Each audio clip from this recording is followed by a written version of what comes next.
One day the wind was blowing very hard, and at Boris and Barbara's house a window had been left open. When Boris came home from working in the forest, he was surprised to find the house full of leaves. "Barbara, Barbara," shouted Boris, "you forgot to close the window, and now the house is full of leaves." But Barbara wasn't home. Where could she be? Just then, Barbara arrived with a basket full of groceries. "Hello, Boris," she said. "I was in the village shopping for food. But you forgot to close the window. Just look at the house. The wind has blown all of these leaves into our living room. You should have remembered such an important thing." "Oh, I'm sorry, Boris," said Barbara. "I'll sweep all the leaves outside again." "But you shouldn't get too angry, because you also forget things sometimes." "I never forget important things," said Boris. He was still rather annoyed with Barbara. "I'm going to see Miffy," he said. "I remember that I promised to build a shed for her."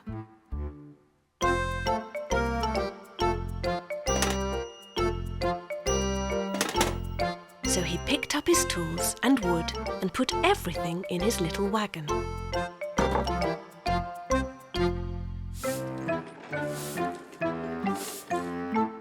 "Look," he said, "I remember to take everything I need so that I can do the job properly." Said Barbara. She didn't say any more, but continued to sweep the leaves as Boris pulled his wagon down into the forest.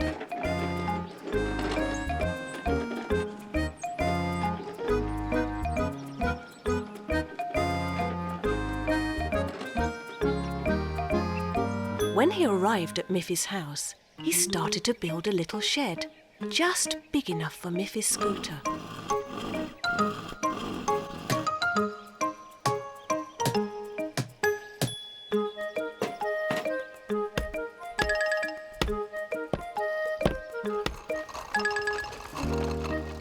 "It looks really good," said Miffy. "Thank you, Boris." And Boris felt very proud that he had done such a good job. Meanwhile, Barbara had finally finished sweeping all the leaves out of the house, and she was feeling very tired after so much work. She put the broom back in Boris's workshop in its proper place. And what do you think she saw on Boris's workbench? A lock and key! Just then, Miffy shut the door on her new shed, but it bounced back open again. "The door won't stay closed, Boris," said Miffy. "Did you forget to put a lock on it?" "Oh dear," said Boris. At that moment, Barbara appeared in Miffy's garden with something in her hand. It was a door lock. "Did you forget this, Boris?" asked Barbara. "I thought you never forgot anything important." Boris was very embarrassed, but Miffy said, "Oh dear, I forgot something important too. My mother told me I should make you some nice hot cocoa to say thank you for the new shed." And they all began to laugh. One day, Miffy was very excited because after school, her dance group was going to practice their new dance during Auntie Alice's dancing class. When school had finished, all the members of the dance group met up outside. Along came Winnie, who was very good at dancing on one leg. Then Melanie arrived, who was wonderful at spinning around. "But where is Grunty?" asked Miffy. "She's the best at doing the jumps." Just then they saw Grunty coming, but Grunty was limping, not jumping. "Oh dear," said Miffy. "What happened, Grunty?" "Why are you limping?" "It happened at the playground," said Grunty. "I fell off the slide and twisted my ankle. I can hardly walk." Just then, Miffy's mother drove up in the car. "Don't worry, Grunty," said Miffy. "You don't have to walk. My mother will drive you up the hill to Auntie Alice's house. She knows how to cure sore ankles." "Yes," said Miffy's mother. "Auntie Alice knows a lot of useful things." So Mother Bunny drove off with Grunty. Miffy, Melanie and Winnie followed on foot. They took a shortcut through the fields, and they all arrived at the same time at Auntie Alice's house, on top of the hill. "I was wondering where you all were," said Auntie Alice. But when she heard that Grunty had hurt herself, she knew exactly what to do. "I'm going to get a cold, wet cloth and wrap it round your ankle, Grunty," said Auntie Alice. "That will make the swelling go away." Grunty sat on a chair with her leg raised on a cushion. It didn't hurt, but she was very sad that she couldn't dance with her friends.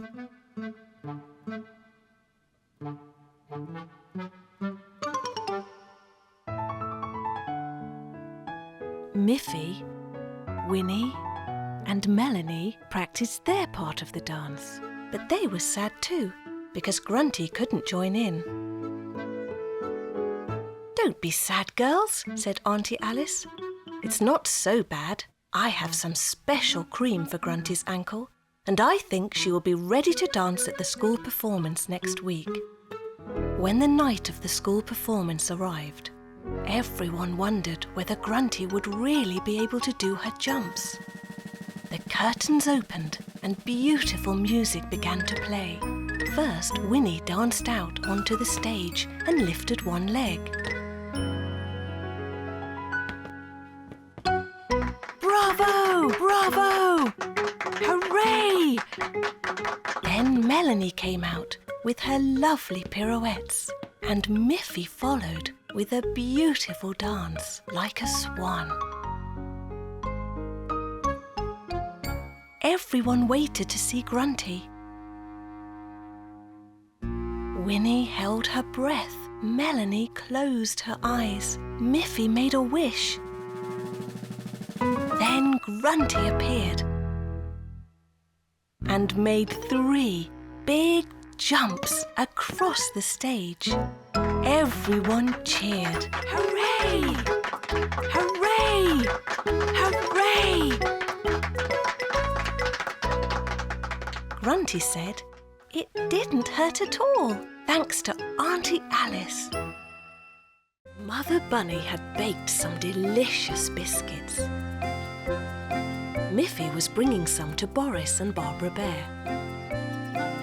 As she walked through the forest, she saw a bird in a tree. At the bottom of the tree, she noticed that there were 1, 2, lots of mushrooms. And look, she thought, there are many white clouds up in the sky. She counted 1, 2, 3.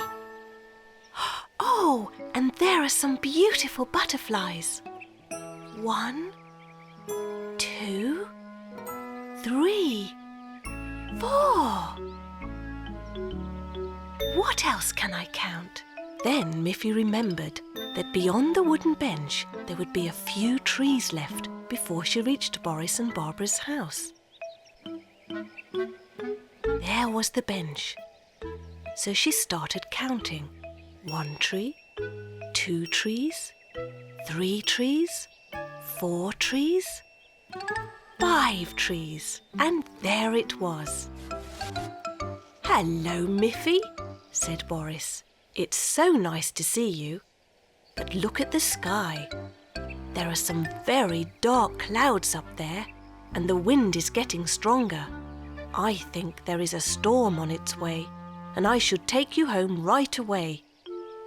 "But I brought some of my mother's delicious biscuits for you and Barbara," said Miffy. Don't worry, you can visit us again tomorrow. Then we can all have biscuits and tea. So Boris took Miffy home. Soon the wind began to blow harder. Miffy was glad to be safely back at home. All night Miffy heard the wind blowing round the house. The next morning, the wind had died down. But when Miffy looked out of her window, she saw leaves and tree branches scattered on the ground. At tea time, Miffy asked her mother if she could go to visit Boris and Barbara again. "Of course, dear," said Mother Bunny, and off Miffy went. She saw that leaves and tree branches had been blown down by the wind in the forest as well. When she reached the bench, she started to count. 1 tree, 2 trees, 3 trees, 4. But there were no more trees. The last tree had been blown down during the storm. Miffy was shocked. "Boris! Boris!" she shouted. She ran to Boris's house. Boris came running out of the house. "Look what has happened!" But Boris didn't seem surprised by what he saw. "Sometimes trees get blown down when there's a big storm, Miffy," he said. "But come with me." And he took Miffy out to the back of the house. "Look, every year I plant some new trees and let them grow a little. And when they're big enough, I plant them in the forest." "Can I help you plant a new tree beside the others?" asked Miffy. "Of course," said Boris. "We'll do it right away."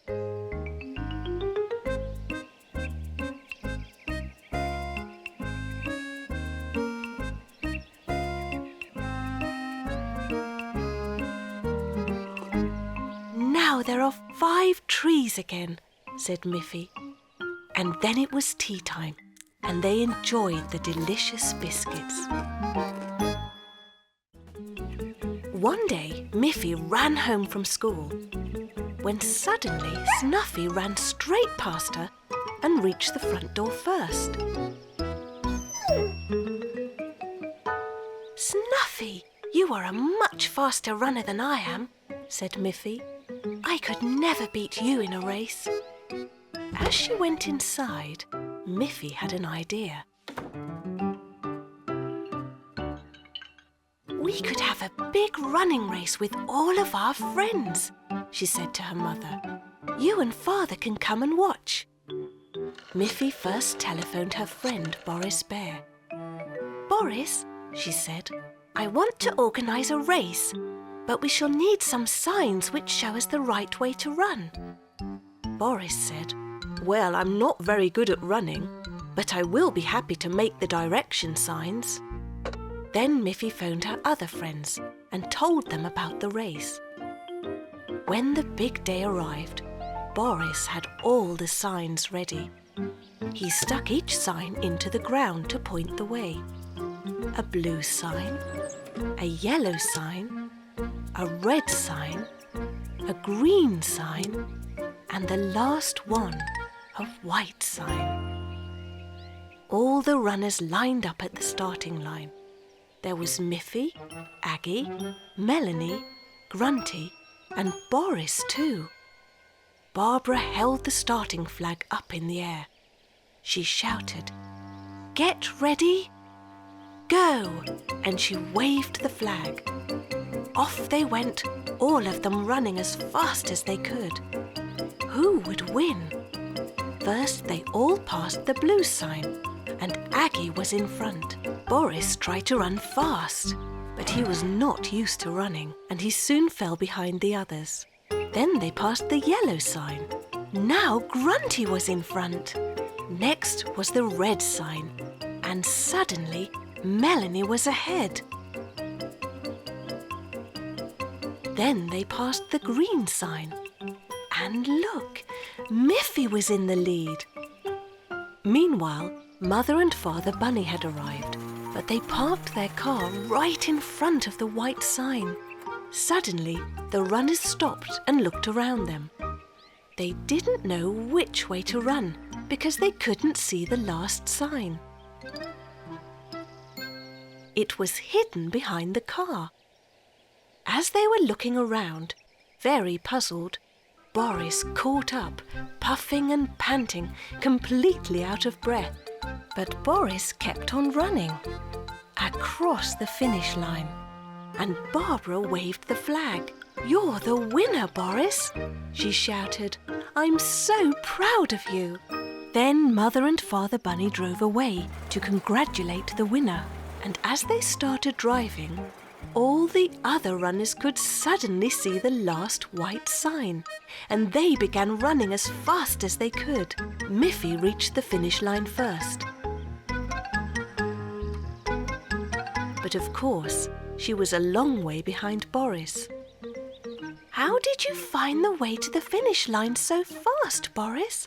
asked Grunty. "None of us could see it." "Well, I knew where the sign was because I put it there myself," said Boris. "But Boris," said Barbara, "that is not fair to the others." "But I didn't run to win," said Boris.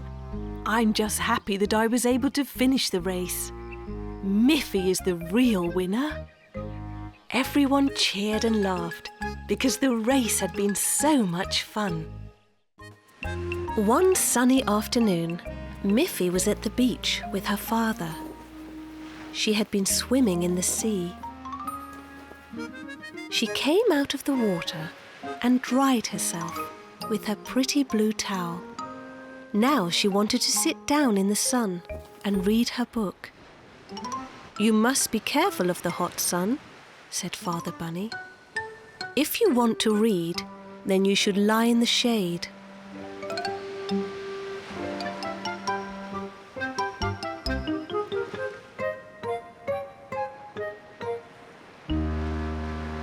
So Miffy found a shady place next to a colourful tent.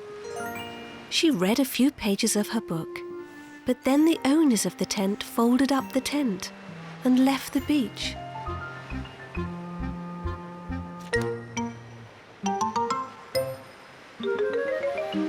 "Oh dear," thought Miffy. "Now I must find another shady place." "I know," said Father Bunny.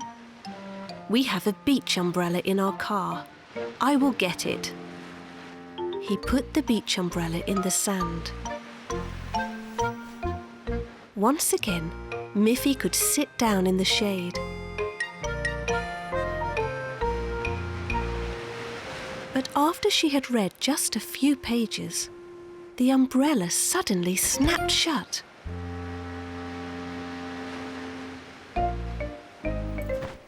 Father Bunny tried very hard to open it again.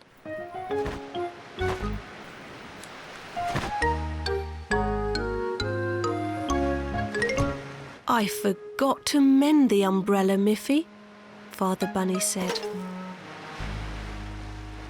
Just then, a large cloud floated across the sky and blocked the sun. Miffy laughed. "Now the whole beach is in the shade," she said. But soon the cloud drifted away, and Miffy was in the hot sun again. There was nothing else to do but cover herself with her pretty blue towel. But there was a strong breeze, and the towel blew away.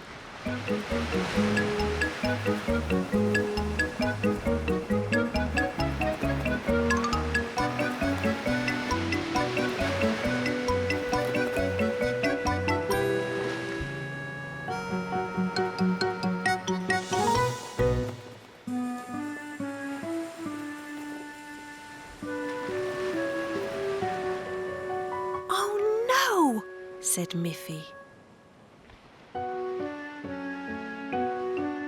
She didn't know what to do next.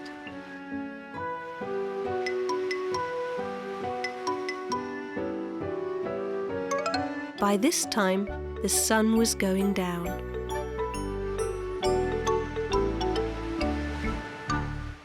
Weather is no problem, Father, said Miffy. It will soon get dark. Yes, said Father Bunny. The hot sun is going down, but that also means that it's time to go home. Miffy was sorry that she had to go home, but she laughed at how difficult it was to stay out of the sun at the beach. She climbed into her father's car, and as he drove them home, she fell fast asleep and dreamt of the bright yellow sun.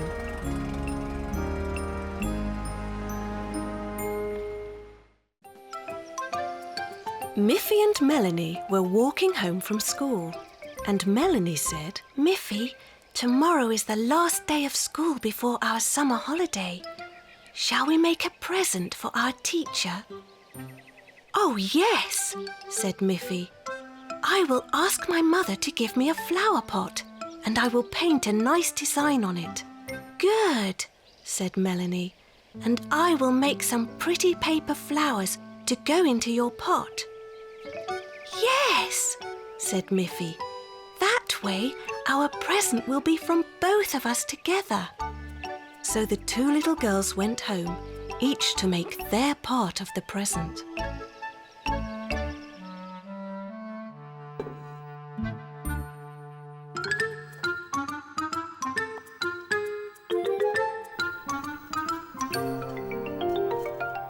Miffy painted a lovely heart on her flower pot, and Melanie made some beautiful paper flowers.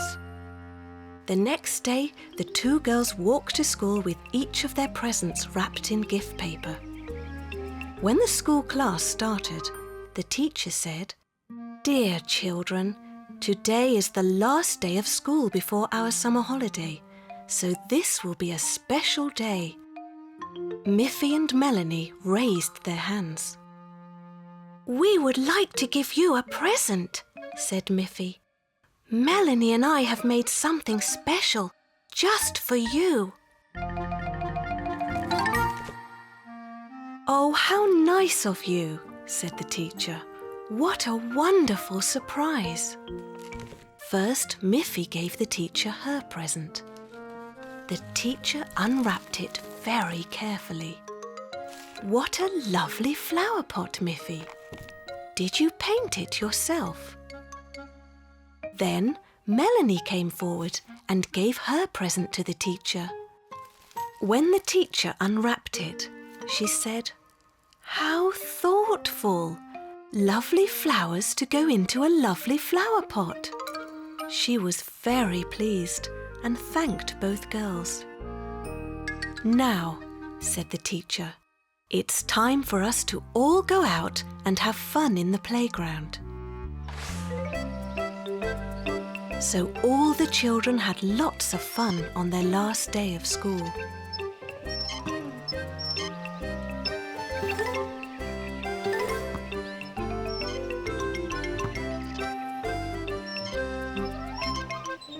Miffy and Melanie played on the seesaw, and while they were going up and down, Melanie pointed to the schoolroom window, which was lined with real flowers in real flower pots.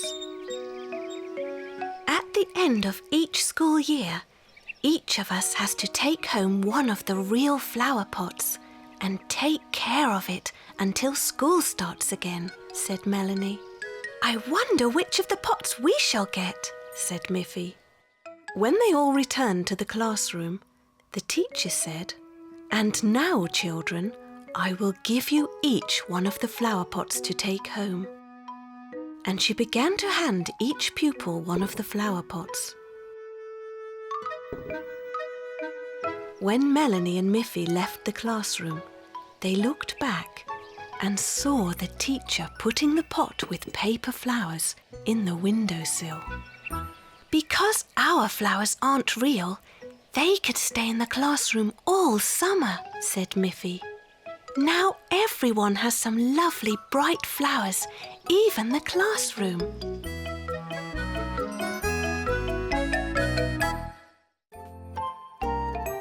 Miffy loved the sea.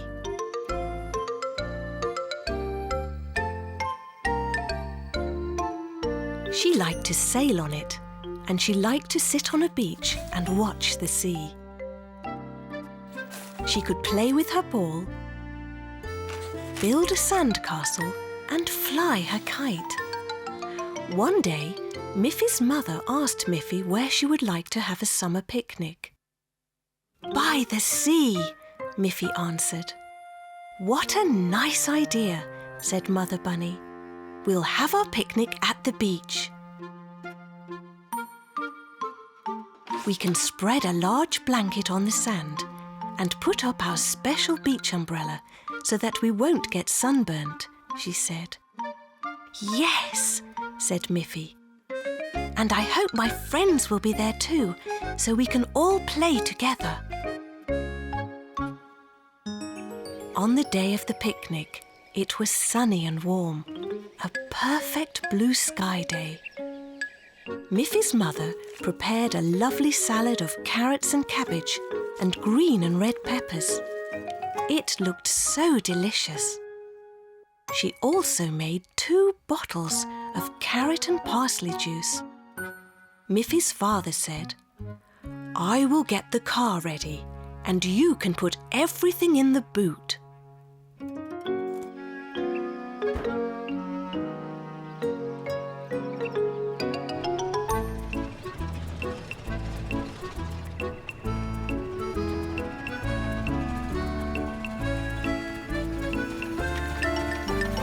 When they arrived, they saw that Boris and Barbara Bear were also at the beach. And look, Auntie Alice and Aggie were there too. Boris and Barbara had a basket full of freshly picked blueberries from the woods. Auntie Alice had a large box of her home-baked biscuits and chocolate cake. She said, "Why don't we join our picnics together?"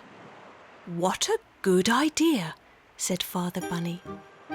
"Let's spread this blanket out for all that wonderful food."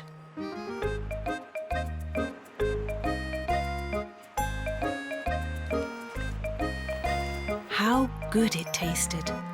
They ate everything.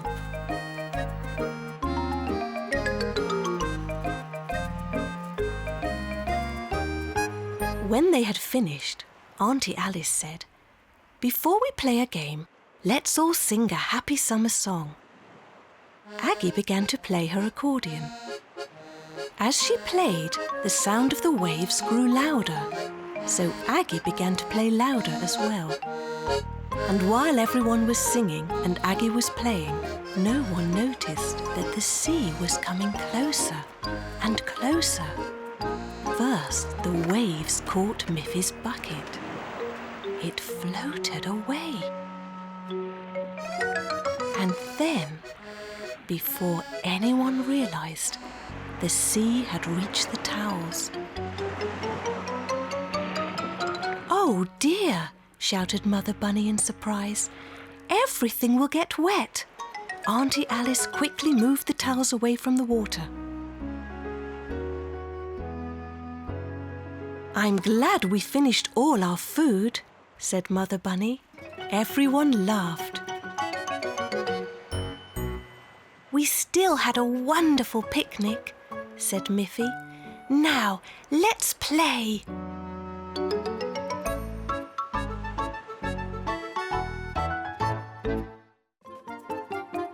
"Where is my school bag, Mother?"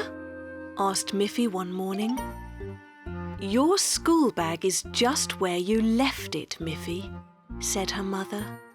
"But I have searched everywhere," said Miffy. "I'll help you," said her mother. "Let's search your room."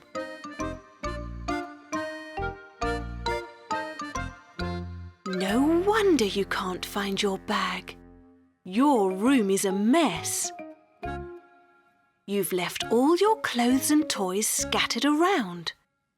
But when you come home from school today, I'll help you tidy up your room. Here is your school bag, Miffy.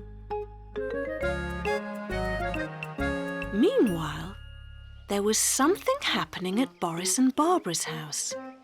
Boris was shouting, "Barbara, where is my hammer? Your hammer must be just where you left it, Boris. But I have searched everywhere, said Boris. I'll help you find your hammer, said Barbara.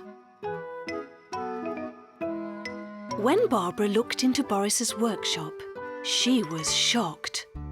No wonder you can't find anything. Your workshop is a mess. It was true. I'm sure that if you tidy up your workshop, you will find your hammer, said Barbara. Don't forget, you promised to make some new tables for the school today. Boris began to tidy up.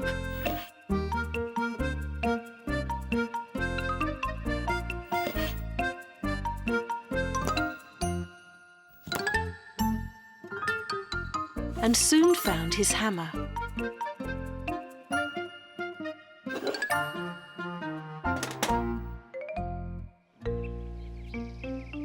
He packed his hammer along with his saw and 2 little boxes with nails and screws. He also packed several wooden boards. It was all very neat. Now he knew just where to find each tool he would need. So he started to walk to the school. When he arrived, the teacher said, "Someone has borrowed 2 of our tables and didn't return them, and now no one can find them." "I'm happy to help," said Boris.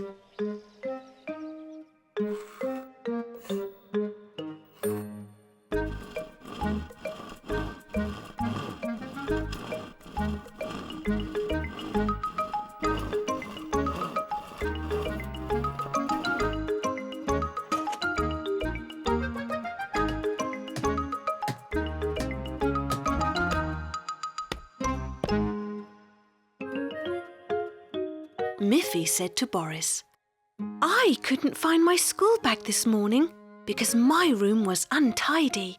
It's wonderful how you can find everything you need so quickly."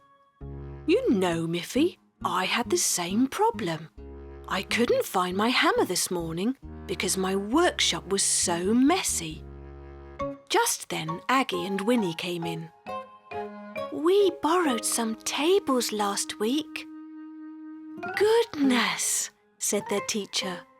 "Boris has just built us 2 tables to replace the ones that you forgot." Boris looked at Miffy and winked. "You see, Miffy," he said, "how important it is to have everything in the right place." Miffy loved to look out of her window and watch birds flying over the meadows and butterflies flying over the flowers. "How wonderful it would be to fly," said Miffy. "I wonder if I could fly too. Maybe I can. I've just never tried. I don't have wings like the birds or the butterflies," she thought, "but maybe I could fly by flapping my arms." So she went outside and ran very fast, flapping her arms as hard as she could. But she just fell down.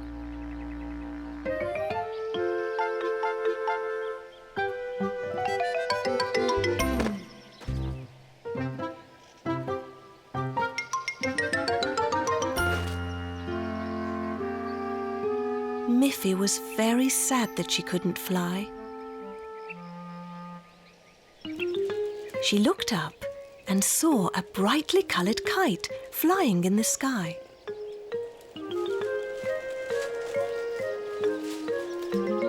At the end of the string was Grunty. Miffy ran up to Grunty and said, "Grunty, wouldn't it be wonderful if I could have paper wings and you could fly me like a kite?" "What a fun idea," said Grunty. So Grunty and Miffy ran to Miffy's house to ask for some paper. Miffy's mother just smiled and asked Miffy, "Why do you want to fly?" Bunnies don't usually fly. But it would be wonderful to be able to fly and float. Birds and the butterflies are so lucky that they can fly. Yes, they are lucky. And maybe you are lucky to be a bunny. Miffy's mother gave Grunty and Miffy some paper. They cut out large pieces of paper and glued them to a frame made of sticks and made a large kite. They went outside to see if it worked.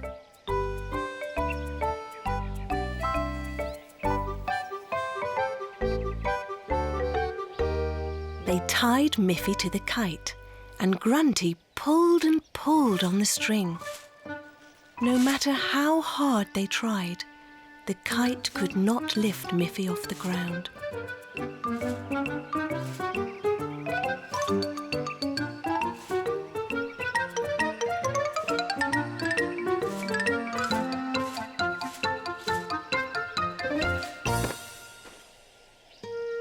Miffy was fed up with it and very disappointed. She gave up and went into her bedroom. Then Grunty had a good idea. She asked Miffy's mother if she had some large crayons.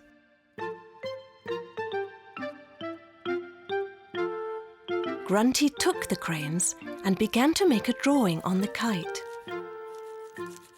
When Miffy looked out of her window again, what did she see?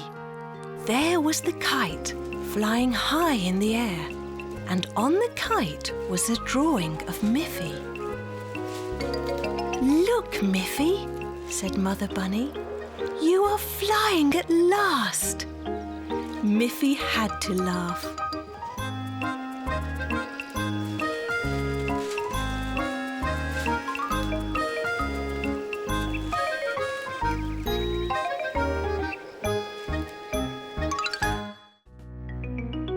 One morning, when Miffy awoke, she saw that her teddy bear was sick.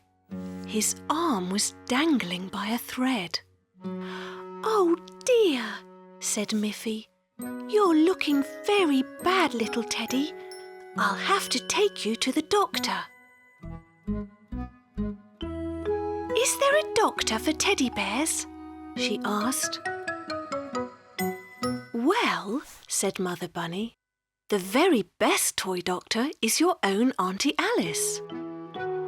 So straight after breakfast, Miffy carefully wrapped her sick teddy bear in a napkin and placed him in her scooter basket in order to bring him to Auntie Alice.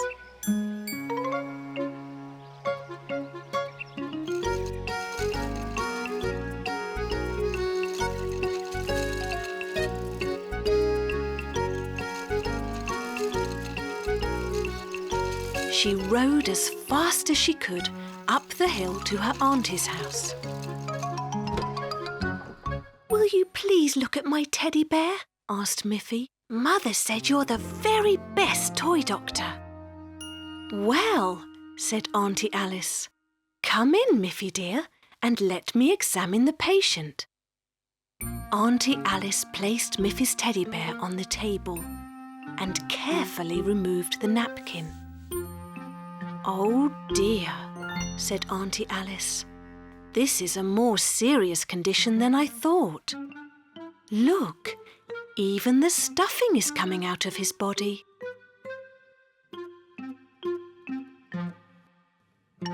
"You've come just in time." "Oh, can you help him?" asked Miffy anxiously. "I think I can," said Auntie Alice. "But he will have to stay in my hospital for one night so that I know he is well again."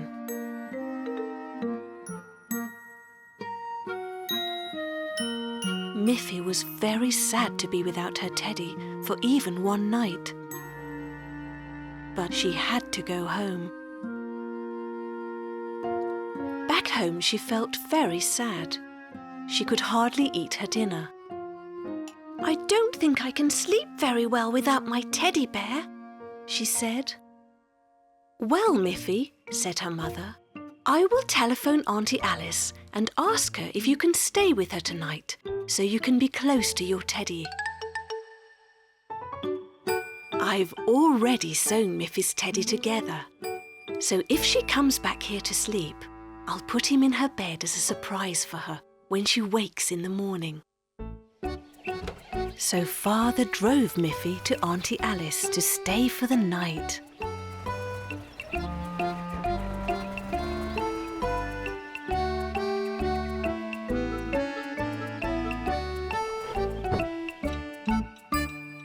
As soon as Miffy was asleep, Auntie Alice carefully tucked the repaired teddy bear under Miffy's blanket.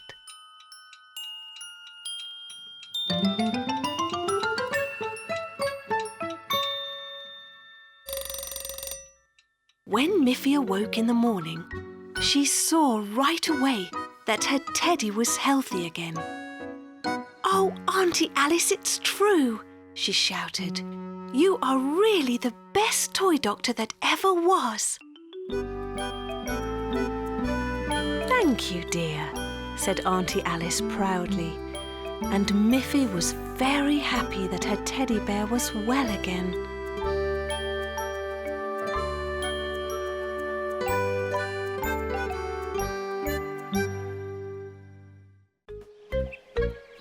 One day, Miffy and her friends were playing with a ball.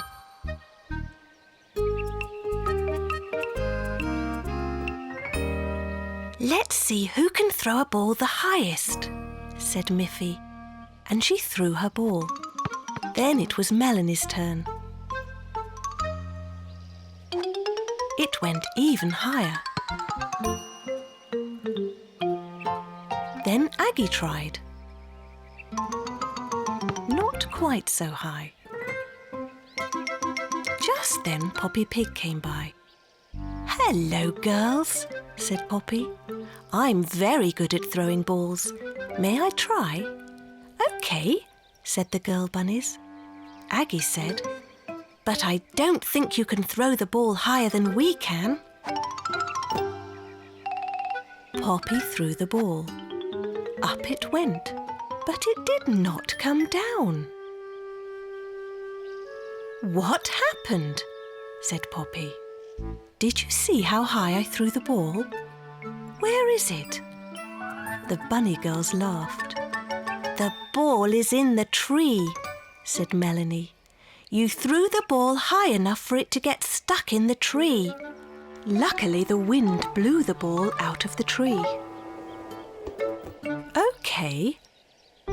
Let's see how far I can throw the ball this time."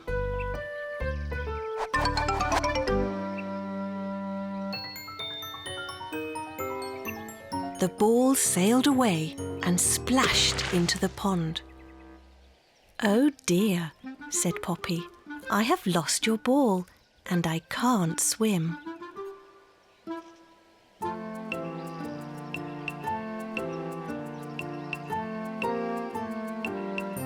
But just then, Miffy's father came along.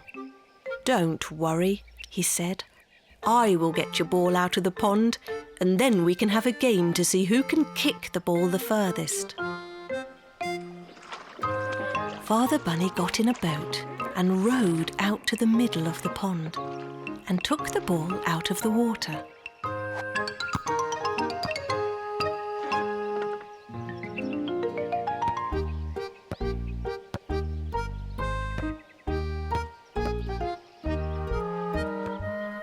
"Aggie, let's see how far you can kick the ball," said Father Bunny.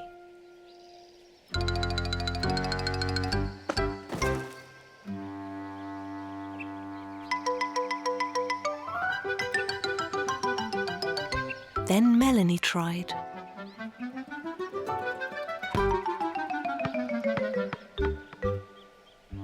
"All right," said Father Bunny. "That was very good. And now it's Miffy's turn." "Now, young bunny girls," said Father Bunny, "I will show you how to really kick a ball." Poppy Pig was glad that she didn't have to kick the ball, But she watched Father Bunny to see how a ball should really be kicked. The ball sailed away straight towards Miffy's house. "Dinner is ready," called Mother Bunny. Aggie, Melanie, Poppy and Miffy gasped. Father Bunny was very sorry about what he'd done, and he was worried that Mother Bunny would be very angry with him. But Mother Bunny just laughed and said, "Well, at least the ball is in time for dinner. Now let's see who can run the fastest to the table."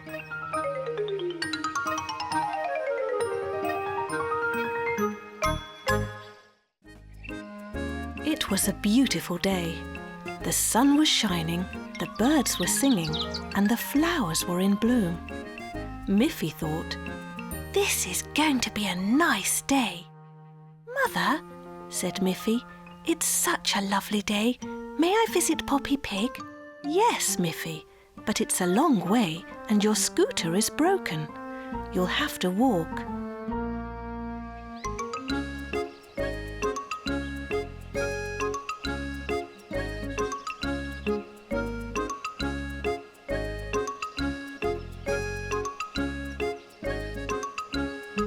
It was a long walk, and Miffy was happy when she reached Poppy's house at last. She knew that Poppy always had some nice biscuits to eat. When she knocked on the door, she could almost taste those biscuits, but there was no answer, and she looked up and saw a note stuck at the door. Miffy read the note. "I'm off to visit my cousin. Back next week," it said. "Oh, well," thought Miffy, "what else can I do on this lovely day?" She walked all the way back home.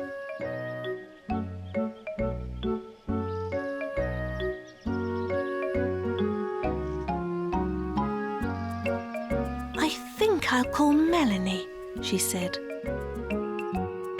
Miffy went to the telephone and dialed Melanie's number. Melanie's mother answered the phone. "Can Melanie come out and play with me?" asked Miffy. "Oh, I'm sorry, Miffy dear," said Melanie's mother. "Melanie is in bed with a cold and cannot go outside to play today." "I know," thought Miffy.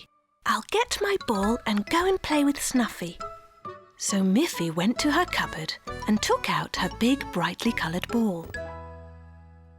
"Snuffy loves to chase this ball," said Miffy. She ran as fast as she could to where Snuffy lived. "We will have great fun," she thought. But when she got there, Snuffy was lying beside her empty food dish, fast asleep. Miffy could see that Snuffy had just had her dinner. Miffy bounced her ball up and down, but Snuffy only opened one eye, just a little bit, and then closed it again, and stayed fast asleep. So poor Miffy had to go home again, still with no one to play with on such a beautiful day. "I'll just have to play by myself," she thought, "but I can still have fun. I'll go and fly my kite." She took out her beautiful kite with the long ribbons. She held onto the string and ran across the meadow. She ran and ran, but the kite just bounced along the ground. There was no wind at all, and the kite could not fly up into the air. Miffy stopped running. "This started off as such a nice day," she thought, "but everything went wrong. I think I'll just go home." At home, Miffy took one of her favourite books from her shelf. "Here is something that never goes wrong," she said. "A good book." Miffy smiled as she read the funny story. "What fun!" she thought. It wasn't such a bad day after all. Every time Miffy passed Poppy Pig's house, she admired the beautiful apple tree in Poppy's front garden. In the autumn, the leaves were golden in colour. In the winter, there were no leaves at all. In the spring, lovely white blossoms covered the entire tree. And in the summer, the tree was full of little green apples. "Oh, Poppy," said Miffy one summer day, "I would love to taste one of your apples." "Not yet, Miffy dear," said Poppy. "The apples are still too small, green and hard. You must wait a while." The next time Miffy walked by Poppy Pig's house, she saw that the apples were larger and were changing their colour, half green and half red. "Now may I please taste one of your apples, Poppy?" asked Miffy. "Not yet, Miffy," said Poppy. "The apples must be all bright red before they are ready to eat." As Miffy was very excited, it was difficult for her to wait for things. She was so eager to taste one of those apples.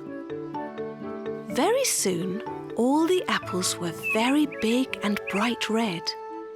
But birds like red apples too. Poppy thought, "It's time to pick those apples before the birds eat them." That very day, Miffy walked home from school very quickly, hoping that at last Poppy's apples would be ready to eat. She was so excited, thinking about how good they would taste, and could hardly wait to get to Poppy's house. And there it was. But look! There were no more apples in the tree. All those wonderful apples were gone. Miffy ran to Poppy's door and knocked. But Poppy was not home. Who could have taken Poppy's apples? Miffy wondered. She looked into Poppy's kitchen window. There were no apples on the table. Just then Poppy arrived. "Oh, Poppy," shouted Miffy, "someone has taken all the apples from your tree. Now I won't be able to taste even one of them." Poppy said, "Oh, I was away buying some fresh milk. Wouldn't you like to come in and have a glass of milk with me?" "Oh, yes, Poppy," said Miffy. "But what about your apples?" "Well, maybe I will have a surprise for you, Miffy dear." And they went inside Poppy's house. As soon as they entered the door, Miffy smelt something very, very good. Something fresh out of the oven. "Wouldn't you like to have a big slice of apple pie to go with your milk?" And then Poppy opened her oven and brought out a huge pie full of delicious apples. She put the apple pie on the table. It looked wonderful and it smelt delicious. Miffy was very surprised and very happy. At last, she had a taste of those wonderful big red apples.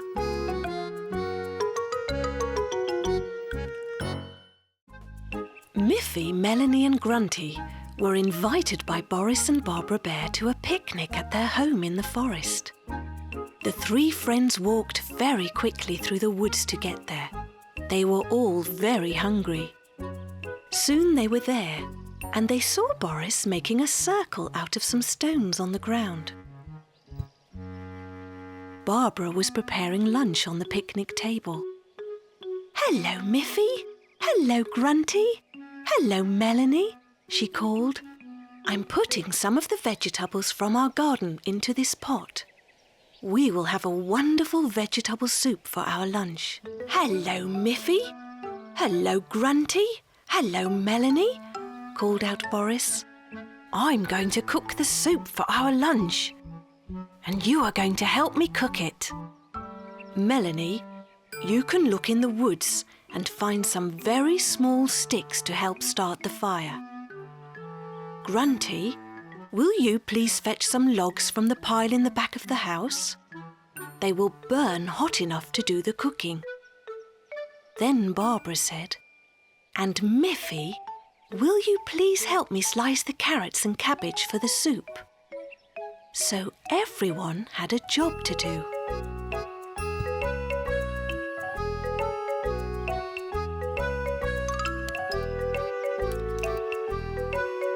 It was fun, and they all got hungrier and hungrier. But when everything was ready, they noticed there was still one very important thing missing. We have forgotten to bring water to boil the vegetables in, said Barbara.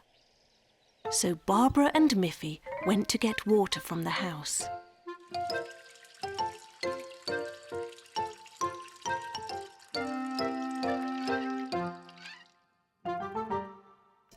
Once they had filled the pot, they carried it outside. They placed the big pot full of water and vegetables over the fire.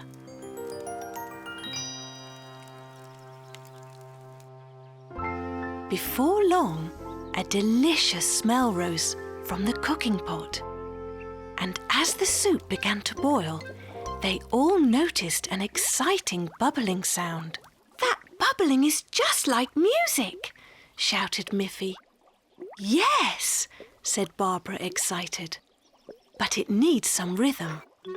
And she began to tap the cooking pot with a wooden spoon. It made a ringing bell-like sound. Then Melanie stamped her feet in the same rhythm. And Grunty picked up 2 sticks and began to click them together. I'll get my banjo, said Boris, and he ran to the house.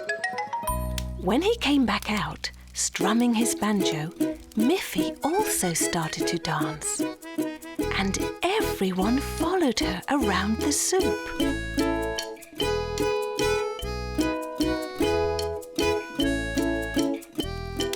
Tapping and clicking and strumming and dancing to the music. It was a real promenade, a real forest orchestra. When they had circled the cooking pot 3 times, the soup was ready at last. The music and dancing had made them all happy and very hungry. So when Barbara finally passed around their bowls and spoons, they all ate the delicious music soup with extra joy. It never tasted so good.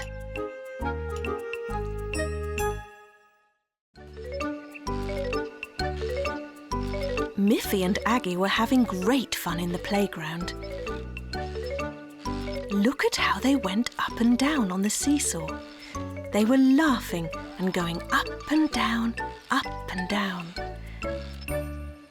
Just then, Snuffy came running into the playground as well.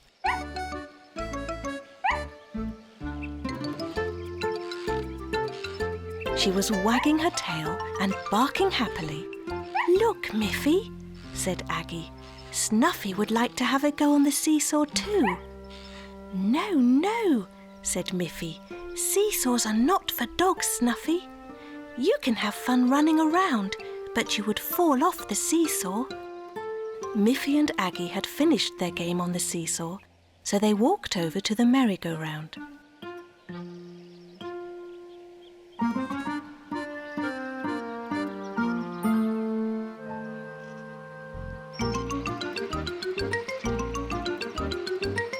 They pushed with their feet, and the merry-go-round went around and around, faster and faster. Snuffy ran around it, around and around, wagging her tail and barking eagerly. Look, Miffy, said Aggie as they spun around and around. Snuffy wants to be on the merry-go-round too. No, no, said Miffy. The merry-go-round is a lot of fun for us, but you would surely fall off and hurt yourself if you got on it. The merry-go-round is not for dogs, but you can run around it if you like. Soon the merry-go-round slowed down. Miffy and Aggie were a little dizzy. Snuffy still wanted to play, and she was almost able to climb to the top of the slide. But she wasn't able to hold on to the ladder, and she fell on the ground, making a little yelp. "Oh dear," said Miffy. "Are you hurt, Snuffy? The slide is not really for dogs, you know. You must be more careful in this playground." "Let's rest a little," said Aggie. So they decided to sit on a bench for a while to eat some of the biscuits that their mothers had packed for them in little paper bags. "Here, Snuffy," said Miffy. "You can have a biscuit too. Biscuits are good even for little dogs." Miffy and Aggie laughed. They didn't want Snuffy to be sad just because she couldn't join in. "So now, please wait quietly, Snuffy dear, while Aggie and I go to play on the slide." Then Miffy climbed up to the top of the slide and slid down, laughing happily.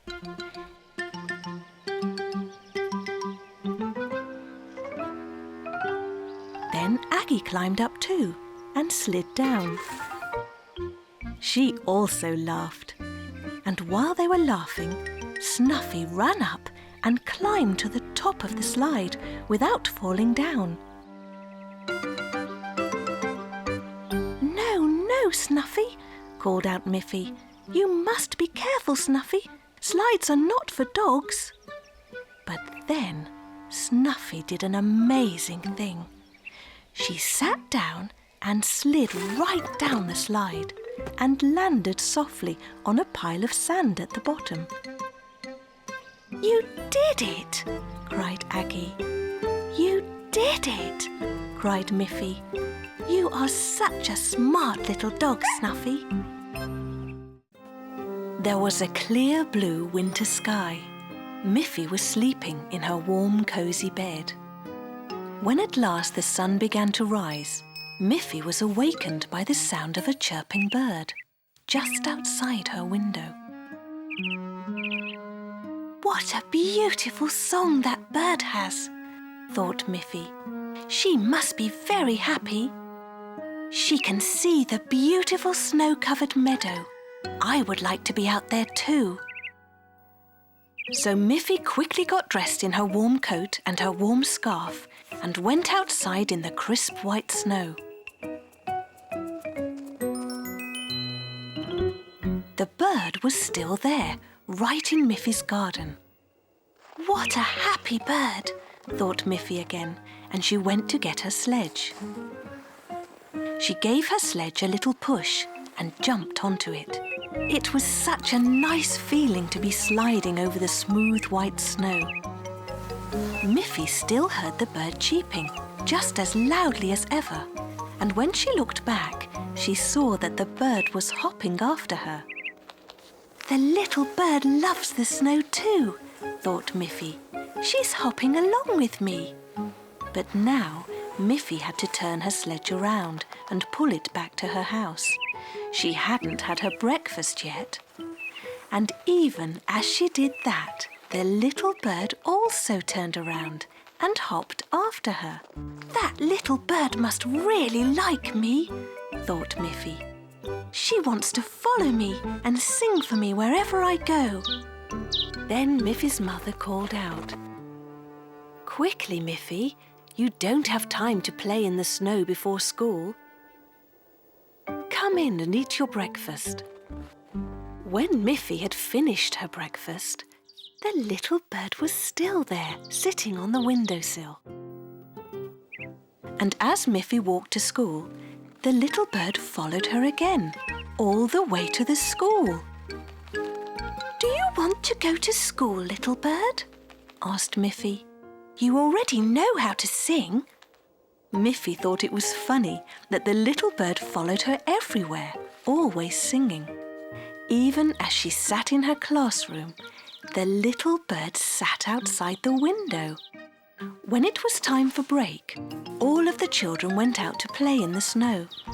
And they were all delighted to see the little bird hopping all around them.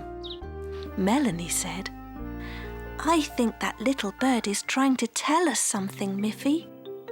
"Yes," said Miffy. "She's been chirping and following me all morning." "Maybe she is hungry, Miffy," said Melanie. "Oh dear," said Miffy. "I didn't think of that. The snow has covered the grass and there is nothing outside for a bird to eat." Miffy felt bad. "Oh, I am silly," she said. "I should have known the bird was hungry." She ran inside and brought out the little paper bag with her lunch in it. She took out a nice piece of brown bread and spread some crumbs on top of the snow. The little bird immediately jumped over to the crumbs and ate every one of them.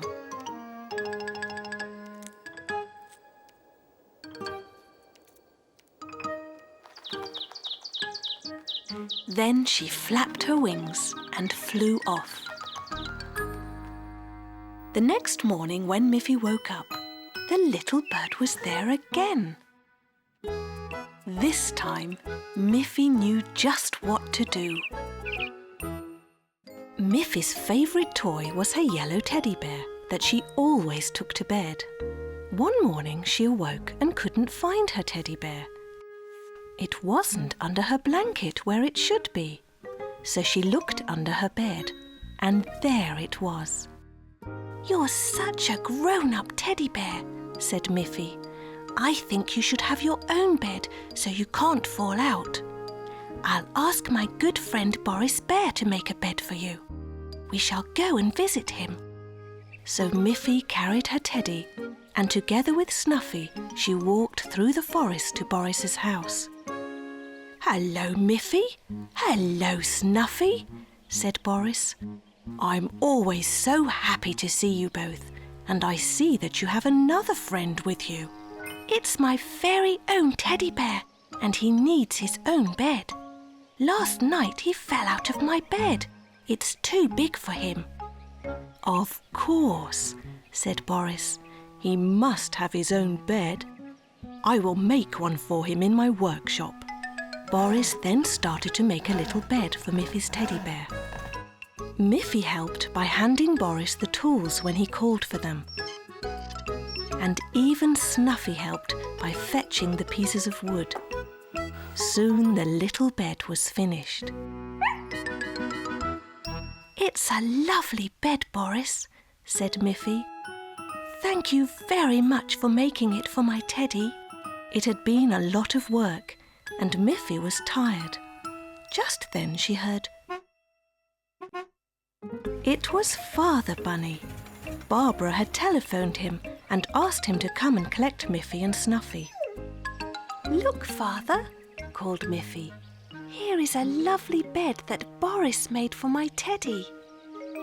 "Boris is so clever," said Father Bunny. "Did you remember to thank him?" "Oh, yes," said Boris. "Miffy thanked me very politely. It was a pleasure to make the little bed for her." Then it was time to ride home in Father Bunny's car. Father carefully put the bed on the back seat of the car and laid Teddy Bear in it. Snuffy jumped next to it, and Miffy got into the car as well. They waved goodbye to Boris and Barbara and set off for home. Miffy was very tired after such an exciting day and such hard work. Soon she fell fast asleep, even though the road was very bumpy. When they drove around a corner, the wheels of the car hit a big bump, and the teddy bear flew right out of the car. Miffy was asleep, and her father was busy driving. He didn't even see that the teddy bear was gone. When they arrived at their house, Snuffy jumped out of the car and ran away. Miffy looked on the back seat and saw that the little bed was empty. Where was her teddy bear? She began to cry. "Oh dear, Teddy Bear is lost in the forest. I'll never see him again." "I think it will be very difficult to find your teddy bear in the big forest." "And where is Snuffy? She has also gone," said Miffy. Suddenly they heard the sound of barking. They looked back and saw Snuffy come running out of the forest. "Look, Miffy," shouted Father happily. "Snuffy has found your teddy bear." How happy Miffy was. She patted Snuffy. "You are such a good dog. I am happy to have you as a faithful friend." One beautiful summer day, Boris Bear was making a circle with some stones. He was building a fire because he wanted to surprise Barbara with a nice picnic on the hill. When the stones were ready, he went into the forest to find some wood to burn in the fire. At the same time, at Poppy's place, Poppy was saying to her niece Grunty, "This is such a lovely day. Why don't we go to the hill and have a picnic?" "That's a good idea," said Grunty. "Let's bring lots of carrots." Meanwhile, Mother and Father Bunny were having the very same idea. "This is such a splendid day," said Miffy's mother. "We can all go to the hillside for a picnic." "Oh, wonderful," said Miffy. "I love picnics. Shall we invite Auntie Alice?" "Yes, we will," said Father Bunny. "And Auntie Alice always makes such delicious cakes and biscuits." So all the friends were getting ready for a picnic, but none of them knew that the others were doing the same thing. Boris returned from the forest, his arms full of wood, and placed it all inside the circle of stones. "Before I start the fire, I will go and get Barbara," he thought. "She will be surprised when I invite her to a picnic." As Boris left, Poppy and Grunty came walking up the hill, looking for a good place to have their picnic. "Look," said Grunty. "Here is a good place. A fire has already been prepared here. Can we use it?" "I'm not sure we can use this campfire, Grunty," said Poppy. "Someone else has prepared it, not us." But just then she saw Miffy and her parents coming up the hill, carrying a large picnic basket. "Look," said Poppy. "Even Auntie Alice and Snuffy are here. They must have prepared this campfire." "Oh, look," said Mother Bunny. "Poppy and Grunty are here too, and they have prepared a perfect place for a fire." "May we join you?" asked Miffy. "Certainly," said Poppy. "After all, this is your campfire." "No, no," said Father Bunny. "It's not ours." "Then who made it?" asked Poppy. Meanwhile, Boris arrived home. He had secretly prepared a delicious picnic earlier in the morning, and he had hidden the picnic basket in his workshop. Now he came back to collect it. "Barbara, I have a surprise for you." "A picnic! Come with me." So Boris and Barbara walked up the hill. They heard lots of voices.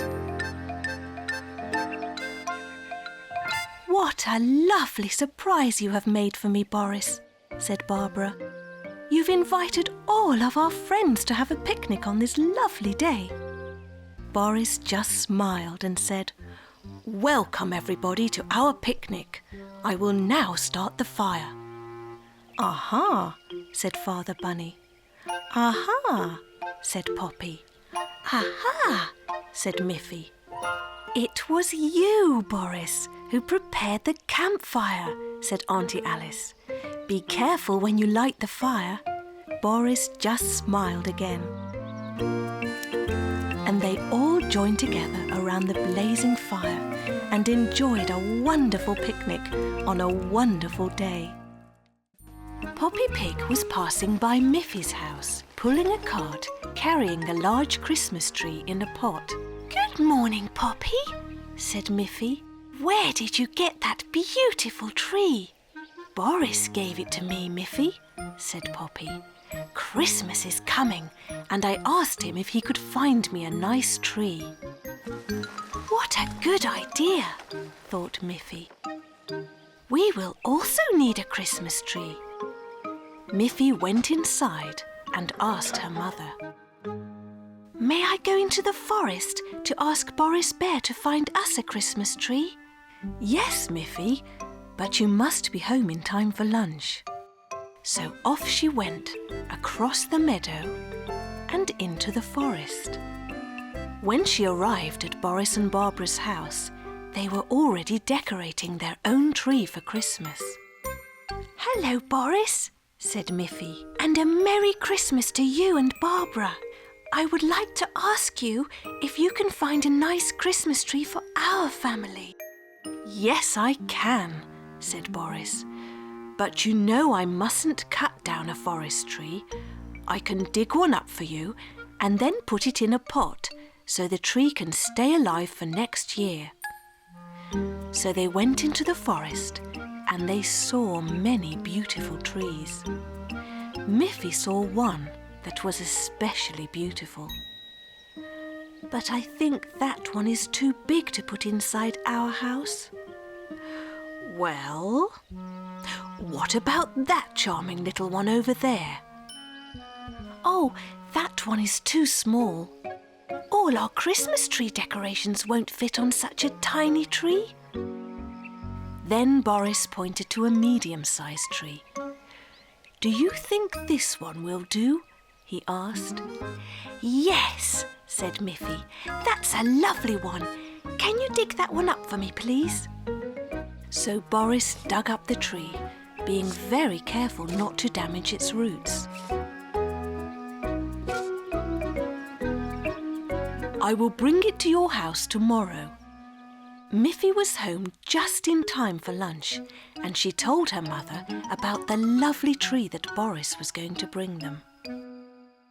The next evening, Miffy and her mother and her father were busy decorating the tree. It looked so beautiful and even had flashing lights. In the morning, Miffy was on her way to school and little Snuffy was running along with her. When they arrived at the school, there was Boris with a very big tree for the schoolyard. "Hello, Miffy," said Boris. "This is the tree that you said was too big for your house, but I thought it would be just perfect for your school." The school teacher and all the children were very pleased to have such a wonderful tree for their school. All the children were soon at work, making decorations for their new tree. It was going to be so beautiful. Then Boris knocked on the window. "I have another surprise for you, Miffy. I also brought the tiny tree. I think it will be perfect for Snuffy." "How wonderful," said Miffy. "Snuffy's own special Christmas tree to put near her doghouse." All the school children were happy with their big tree. At Christmas, Miffy and her parents were happy with their medium-sized tree. And little Snuffy was very, very happy with her very own tiny tree. One bright summer morning, Miffy was ready to go to school, so she went out to get her scooter. She was very surprised to see that her scooter had turned yellow. "That's very strange," thought Miffy. "I thought my scooter was red." She walked around the scooter. There was nothing remarkable to see, except for the changed colour. Miffy carefully touched the frame to see whether the yellow colour might have been painted on, but it hadn't. She ran back into the house. "Mother," she asked, "can a scooter change colour overnight?" "I don't think so, Miffy," said her mother. But yesterday my scooter was red, and today it's yellow, said Miffy. There must be a reason for that, Miffy, said her mother.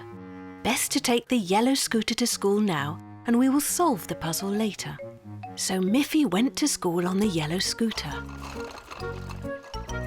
She was very puzzled. How could this have happened? She wondered. All day she wondered about what had happened to her red scooter, and she couldn't concentrate on her lessons. When class was over, Miffy came out of school with her friend Melanie and looked at the other children's scooters. There was a blue scooter. There was a green scooter. There was a brown scooter, and there were 2 yellow scooters. But there was no red scooter. Well, said Miffy, I still have to solve the mystery. Melanie was surprised too. I thought you had a red scooter, Miffy, she said. So did I, said Miffy. But when I woke up this morning, my red scooter had changed into yellow, just like magic. Would you like to ride home with me, Melanie? Maybe you can help me find out what happened. Melanie got on her blue scooter, and the 2 girls rode to Miffy's house. There they saw a bright red scooter right in front of the house. Miffy was surprised. How can I have 2 scooters? She wondered. Just then Miffy's father came out of the house. Hello, girls. I'm glad you came straight home from school. The yellow scooter must be returned to Grunty. Grunty? said Miffy.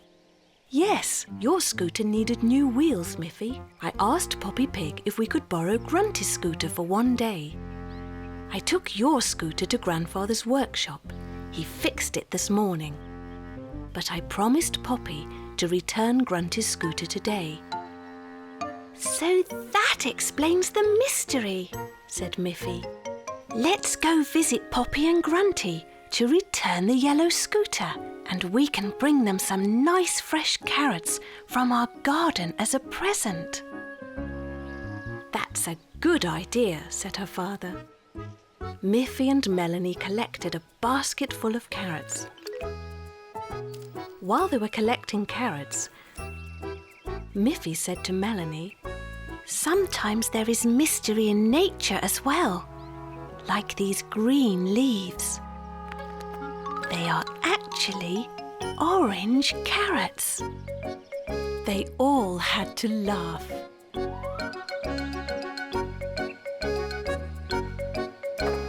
And then they set off to Poppy's house.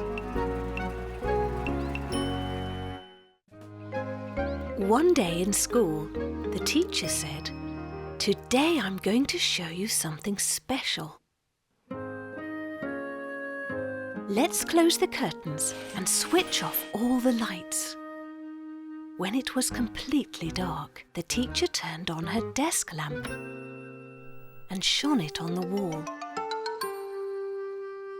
Then she held up a piece of paper that had been cut into the shape of a little girl bunny. Look, said the teacher.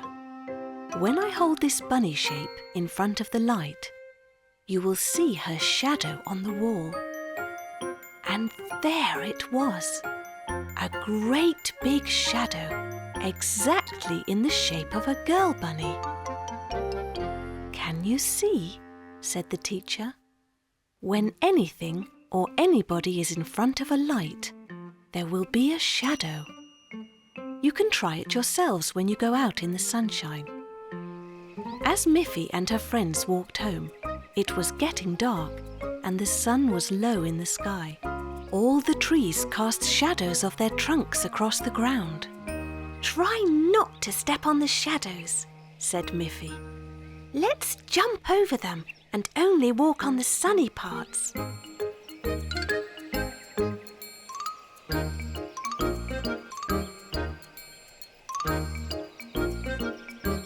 What fun it was!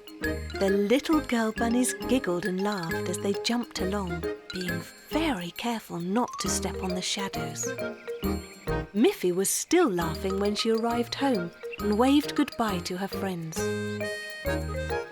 At the dinner table that evening, she told her mother and father everything she had learned about light and shadows. But now it was night time and the sun had gone. It was time for Miffy to go to bed. After her mother and father kissed her goodnight, Miffy went into her room and changed into her pajamas. She walked over to her bed and turned off the light. But just then, she saw something move on the wall. She turned the light back on, but she couldn't see anything. When she turned it off, there it was again. "What's that in my room?" thought Miffy. She was a little frightened. She went to her door and called her parents. "Mother, Father, there's someone in my room." Miffy's mother and father came straight away, but they couldn't see anyone in Miffy's room. Except Miffy. "But there is something," said Miffy. "Look. When I turn off the light, I can see something moving along my wall." And there it was. Something very big with very long ears. Father Bunny laughed. Mother Bunny laughed too. "That's your own shadow, Miffy," said her father. "How can it be my shadow?" said Miffy. "There is no sun and the light is off." "But look out the window, Miffy," said her mother. Yes, it was night time and there was no sun. But Miffy could see a full moon shining brightly in the sky. "When the moon is very bright, it can also cast shadows, Miffy," said Father Bunny. "That was your very own shadow moving on the wall, cast by the light of the full moon." Miffy understood and was happy she had discovered her own shadow. On a bright but very cold winter day, Miffy and Grunty were having fun throwing a ball back and forth in Miffy's garden. Snuffy was there too, running and jumping up, trying to catch the ball herself. Then, when Miffy threw the ball, Snuffy caught it in her mouth. Grunty had to laugh, and Miffy too. But when they wanted to continue to play with the ball, Snuffy did not listen to Miffy. "Snuffy, give me the ball," said Miffy. But Snuffy just ran away with it. Then Mother Bunny came out of the house and called, "Isn't it too cold for you to be outside, girls? Even the water in this flower pot is frozen. I have made some hot chocolate for you to warm you up again. Come in, girls." So Miffy and Grunty went in and enjoyed the delicious hot chocolate. Snuffy stayed outside, pushing and chasing the ball. Later, when the two girls were playing in Miffy's bedroom, they heard Snuffy barking and barking. And when they looked out of the window, they saw she was covered with snow. Everything was covered with snow. The snow had fallen so quickly that while they were inside playing, the whole world around them had suddenly become white. All excited, they ran to Mother Bunny. "Mother, Mother," said Miffy, "can't we go to the lake now? It will be so beautiful there, with the snow on the meadow, and maybe the lake will be frozen." "Yes, and we can take the ball too," said Grunty, "so Snuffy can play with it." Just then, Father Bunny arrived home and heard what the girls were saying. "I will drive you to the lake in the car, and I will test the ice on the lake to see if it is thick enough." So Miffy and Grunty and Snuffy all jumped into the car and they drove to the lake. "Look," said Miffy, "the lake is frozen. We should have brought our ice skates." "Maybe you can bring them another day, Miffy," said Father Bunny. "But for now, I'm sure you'll have lots of fun playing with the ball in the snow." Father Bunny tested the ice.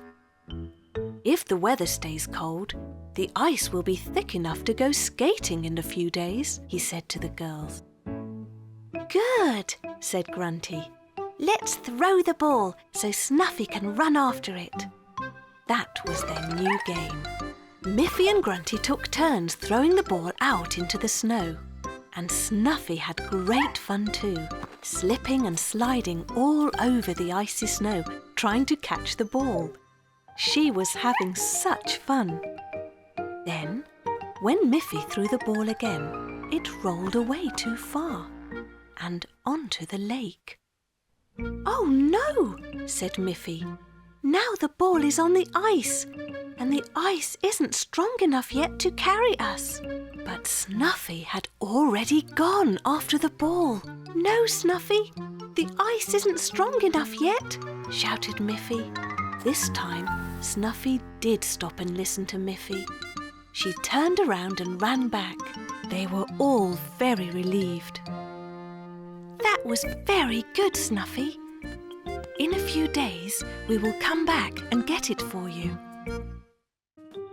One day, Miffy and her friends were playing a game. Aggie was pretending to be ill and was lying in Miffy's bed with a thermometer under her arm. Miffy was the nurse. She pulled out the thermometer, looked at it, and gasped. "Doctor, doctor," called Miffy. "I think you should come and look at Aggie." Then Dr. Melanie came in and lifted Aggie's hand. "This could be serious," she said. "We must give Aggie some medicine." "Oh dear," said Miffy. "We have no medicine, doctor." So Melanie went to the kitchen and called out, "Mrs. Bunny, do you have some medicine we can give to Aggie?" Miffy's mother smiled, but she didn't want to spoil the game. She knew the little bunny girls liked to play doctor. So she said, "Well, I do have some excellent sweets. I'm sure they will make Aggie well in no time."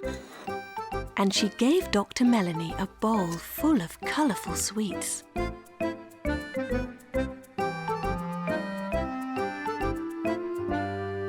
Melanie gave Aggie one of the sweets. She then gave one to Nurse Miffy, and of course, she took one for herself.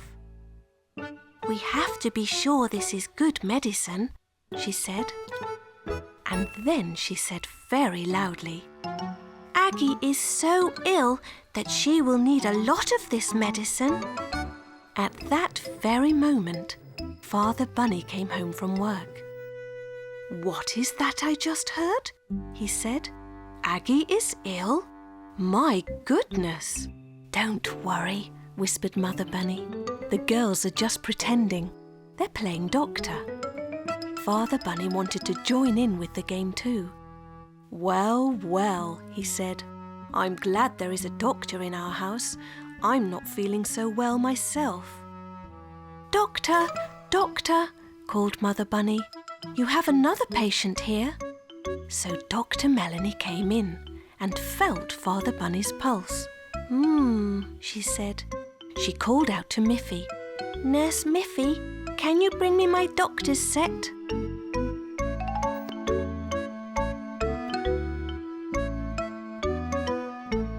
Miffy came in carrying the case. "Here it is, Dr. Melanie." Then Melanie took out the stethoscope and placed it on Father Bunny's chest. She listened very carefully. She said again. "What seems to be the matter, Mr. Bunny?" "Well," Father Bunny replied, "I'm not feeling so good and my ear is sore." And he rubbed his ear. "Right," said Dr. Melanie. We will take care of that immediately. She took a bandage out of her set and asked Miffy to climb up onto a chair. Then she handed the bandage to Miffy, who carefully wrapped it around her father's ear. When she had finished, they all laughed because Father Bunny looked so different. Father Bunny was very proud of his beautiful bandage. I think I have just the medicine for all of us, said Mother Bunny. A large tub of ice cream. So Mother Bunny went to the fridge and came back with a tray with 5 bowls of ice cream. They all enjoyed the ice cream. This is the best hospital I can imagine, said Father Bunny, and they all felt much, much better.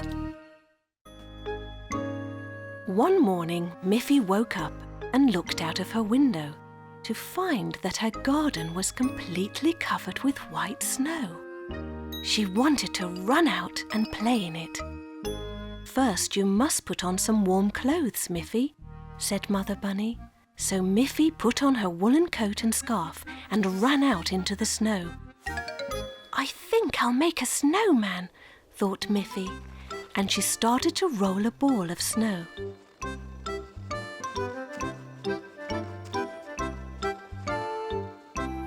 Just then, Boris and Barbara Bear skied into Miffy's garden. Good morning, Miffy, said Barbara. Boris and I were out skiing, and we thought you might like to come too. Oh, that would be fun, said Miffy. I got a pair of skis for Christmas, but I haven't tried them yet. Don't worry, said Boris. We will teach you how to ski. Miffy was so excited. She ran into the house and got her skis.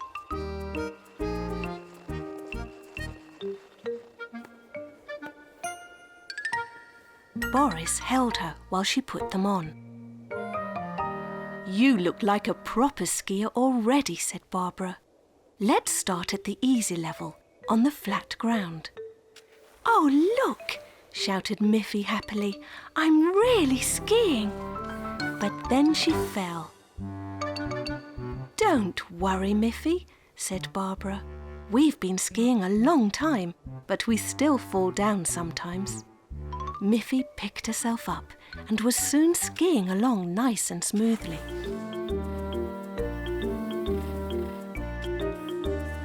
This is fun, said Miffy. Let's ski up the hill to Auntie Alice's house. Then we can ski downhill on the way home.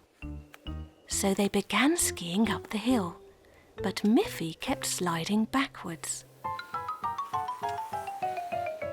Boris helped Miffy and showed her how to point the skis outward so that they could grip the snow. I think I can do it, said Miffy. So she tried, and she found that it worked. It was hard work, and by the time they reached Auntie Alice's house, they were out of breath. Auntie Alice heard the swishing of snow and the huffing and puffing outside her house, and she came out to greet them. Hello, mountain skiers, she said. I think you all need a nice cup of hot chocolate. Boris, Barbara and Miffy took off their skis and went inside with Auntie Alice to enjoy some of her wonderful hot chocolate.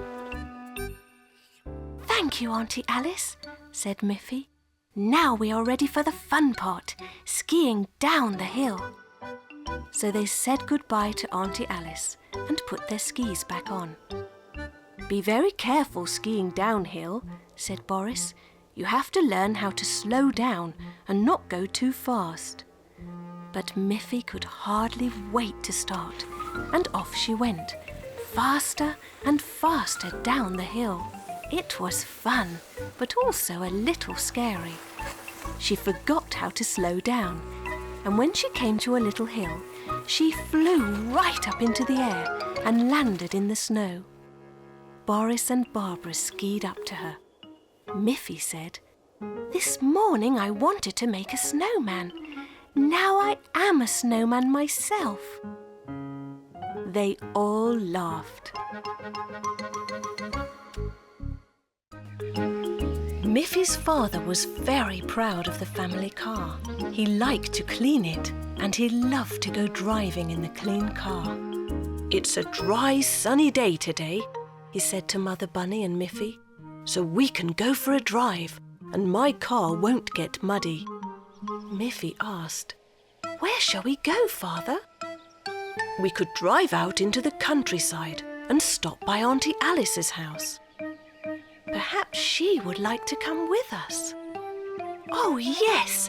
It's fun when Auntie Alice comes," said Miffy, and off they went. At Auntie Alice's house, Miffy and Father Bunny went out of the car. They saw a note on the door. Father Bunny read it aloud. "I'm off to visit Boris and Barbara Bear. Back later." "Well, why don't we go to Boris and Barbara's house as well?" said Miffy. So they set off into the woods where Boris and Barbara lived.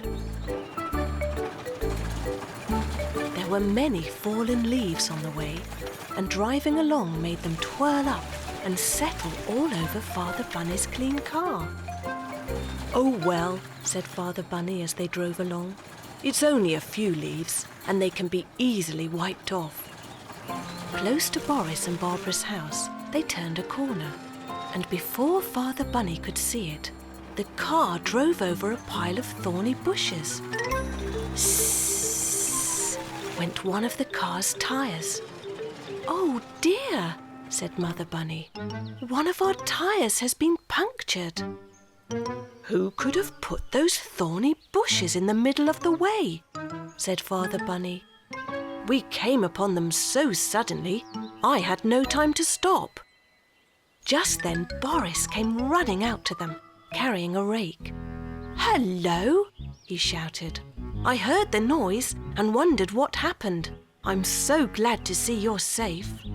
I was clearing away all the dead thorn bushes and was just about to rake them out of the way, but I see that I'm too late." "Oh well," said Father Bunny. "We do have a spare tyre in the boot of our car, so it's not a problem. I will help you change the tyre."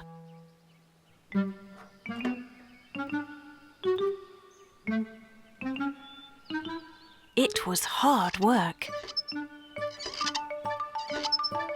and very dirty, and Father Bunny's suit had got all dirty.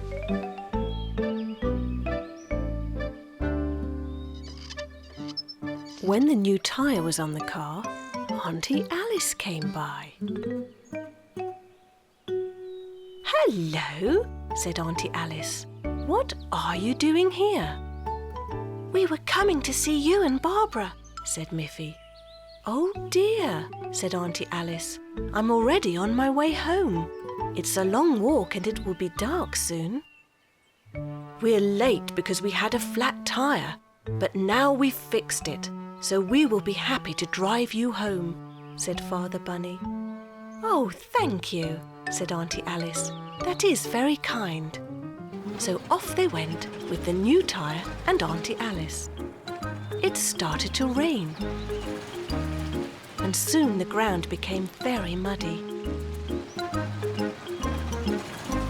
By the time they dropped Auntie Alice off and arrived back home, their car was covered in mud. Miffy said to Father Bunny, "Father, it was so good that you cleaned your car this morning." And everyone laughed. In the autumn, the leaves began to fall off the trees. One day, Mother Bunny looked out of the window and said, "Miffy, would you like to help me clear up the leaves? We can't let them lie on the grass all through the winter." "Oh, yes, Mother," said Miffy. "Clearing the leaves will be fun." So Mother and Daughter Bunny each took a rake and began to rake up the leaves. Soon all the leaves had been cleared into a large pile. "You have worked very hard, Miffy," said Mother Bunny. "Come inside. and I'll make you a nice cup of hot chocolate." While Miffy and her mother were inside the house, Snuffy came into the garden. She saw the big pile of leaves and thought it was there for her to have fun with.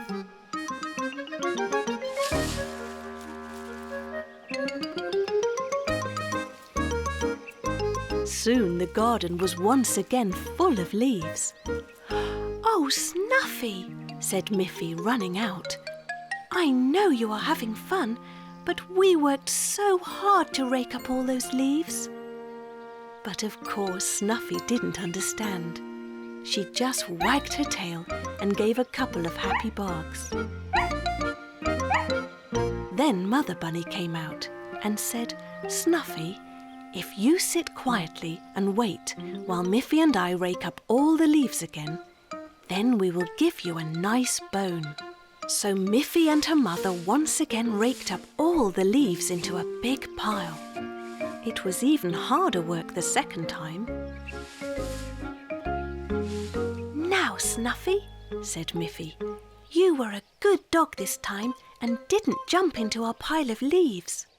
So you deserve your tasty bone, and we deserve some lemonade." And they all went inside.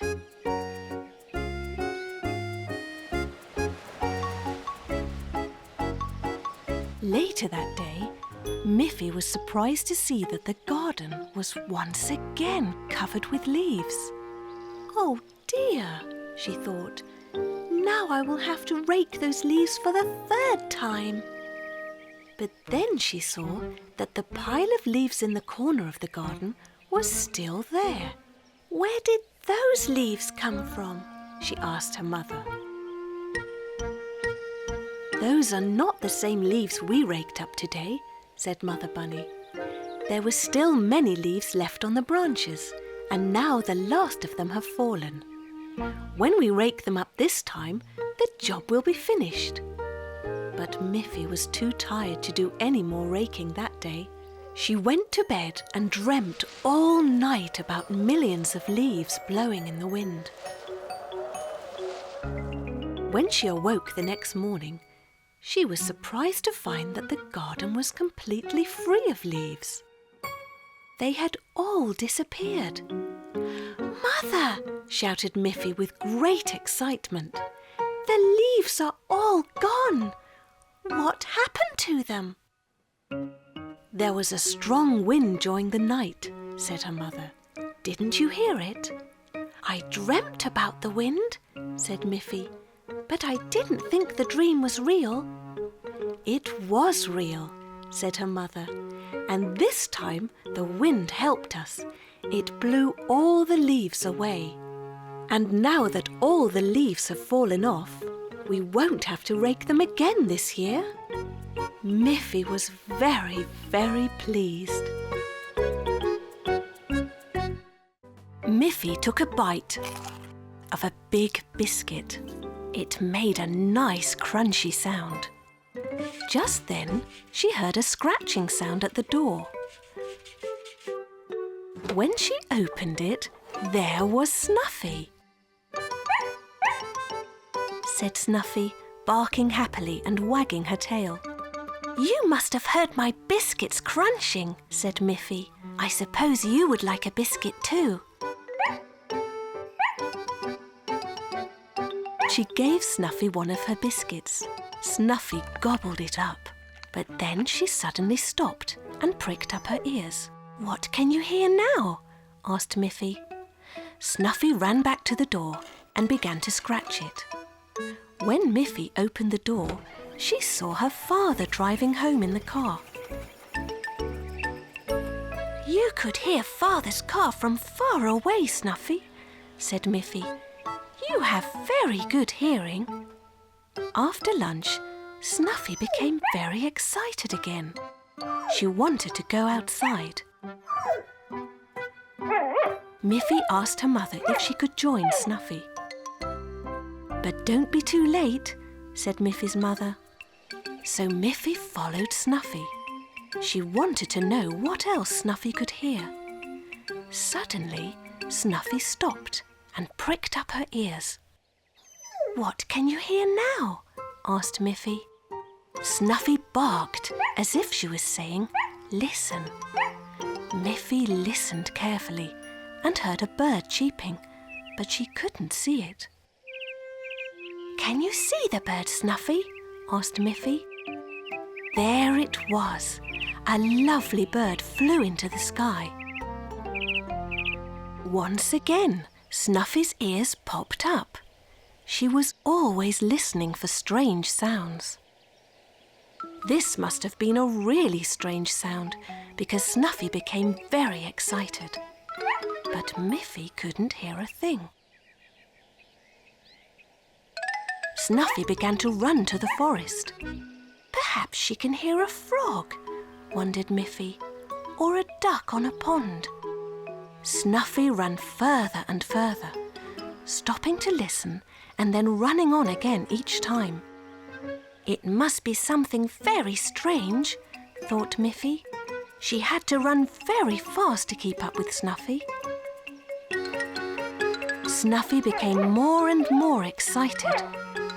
What in the world could she be hearing? Thought Miffy. She still couldn't hear a thing. It was so quiet in the middle of the woods, but Snuffy ran on and on. At last, Miffy began to hear a strange sound. It must be Boris Bear sawing some wood, she thought, but it wasn't the sound of sawing wood. It was much louder than that. Suddenly they came to an open space in the woods, and they saw where the noise was coming from. It was Boris. He was leaning against a tree, fast asleep and snoring. Snuffy began to bark, and Boris woke up. "Oh dear," said Boris. "Hello, Snuffy. Hello, Miffy. I was working all morning in the woods, and I must have fallen asleep." Miffy thought that was very funny. "Well, Snuffy could hear you all the way from our house," said Miffy. "Either your snoring is very loud, or Snuffy's hearing is very, very good." One morning, Miffy hurried to school and Snuffy ran along with her because she could smell the delicious sausage that was in Miffy's lunchbox. Miffy was in a hurry because today was art class and she wanted to make a present for Mother's Day. In the classroom, there were all kinds of coloured paper and cloth, and Miffy decided to make a pretty box for her mother's necklace. She worked very hard the whole day, cutting pieces of strong blue card and gluing and folding the pieces together to make a beautiful box. Then she took a bright red paper and cut out a heart shape and pasted it on the lid of the box. On the way home, Miffy stopped and put the blue box inside her lunchbox so her mother wouldn't see it. She wanted it to be a surprise. "I will hide the present underneath my bed," she thought, "and draw some clues for my mother on many pieces of paper." When Miffy took the blue box out of her lunchbox, she noticed that it smelt a bit like the sausage that she had eaten for her lunch. Snuffy smelt it too and came to see what Miffy was doing. "Shh," Miffy whispered. "This is a secret present for my mother." Miffy then took her drawing pad and drew a picture on each sheet. First, she drew a picture of a bowl and put the picture on her mother's favourite chair. Then she drew a picture of her toy box and placed that picture in the bowl. And finally, she drew a picture of her bed and put that picture in the toy box. "Now Mother will have clues to help her find her present," said Miffy. "It will be great fun." The next morning, Miffy said. "Today it is Mother's Day. It's your special day, Mother. Wouldn't you like to sit in your favourite chair?" When Mother saw the picture of the bowl on her chair, she laughed. "I know," she said. "This is a clue, and I must look in the bowl." When she went to the bowl, she saw the picture of the toy box. And when she went to the toy box, she saw a picture of Miffy's bed. So then she looked under Miffy's bed, and Miffy smiled, thinking of how happy her mother would be when she saw the pretty blue box. But there was nothing under Miffy's bed, not even a drawing. "Where should I look now?" asked Miffy's mother. Just then Snuffy came in, wagging her tail and barking happily. "What have you done with the present, Snuffy?" asked Miffy. And Snuffy ran to her doghouse in the garden. Mother looked inside the doghouse, and there was the box. "What a lovely present!" cried Miffy's mother happily. "How clever you were to make it, Miffy! And how clever you were to hide it in Snuffy's doghouse! I would never have thought to look there." Miffy laughed. It had turned out to be a very special Mother's Day,